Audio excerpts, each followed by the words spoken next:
Voici une étude que je vais partager avec vous sur un sujet très complexe. Est-ce qu'en hypertrophie, on peut réellement augmenter le nombre de fibres musculaires ou c'est que la taille? Donc, le but de cette étude, c'était de voir si avec de la musculation classique, quand on augmente la taille du muscle, est-ce que c'est que la taille des fibres qui augmente ou aussi le nombre des fibres? Pour cela, ils ont fait appel aux bodybuilders pro, intermédiaires et des personnes non entraînées pour faire une comparaison. Comment ils ont fait? Ils ont mesuré taille, poids du corps, masse graisse et le plus important avec un scanner spécial, la taille du biceps. Puis la taille et nombre de fibres musculaires. Et un point intéressant, ils ont vu qu'à 60%, le biceps est composé de fibres de type 2, les fibres rapides. Rien à voir avec cette étude, mais bon.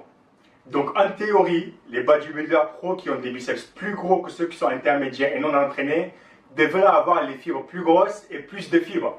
Et pareil avec ceux qui sont intermédiaires par rapport aux non entraînés. Mais est-ce que c'était le cas? Qu'est-ce qu'ils ont trouvé?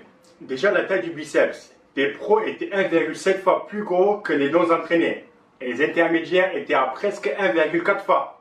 La taille des fibres musculaires. Chez les pros, chaque fibre était 1,6 fois plus grosse et 1,4 chez les intermédiaires par rapport aux non entraînés. Et le plus important, le nombre de fibres. Il n'y avait pas tellement de différence entre les non entraînés, les intermédiaires et les pros. Par contre, ils ont dit qu'il y avait une différence entre chaque individu et ça peu importe le niveau. Ce qui indique que le nombre de fibres musculaires est totalement génétique. Et avec de l'entraînement, tu peux que augmenter la taille et pas le nombre. Oui, cette étude date de 30 ans, mais c'est toujours de l'actualité, en tout cas chez les êtres humains. Il y a des études qui montrent la multiplication des fibres musculaires, mais c'est que chez les rats. Et pour l'instant, chez l'homme, ce n'est pas encore très clair si ce processus est possible ou pas. Voilà, j'espère que vous avez trouvé ça intéressant. Merci et à la prochaine vidéo.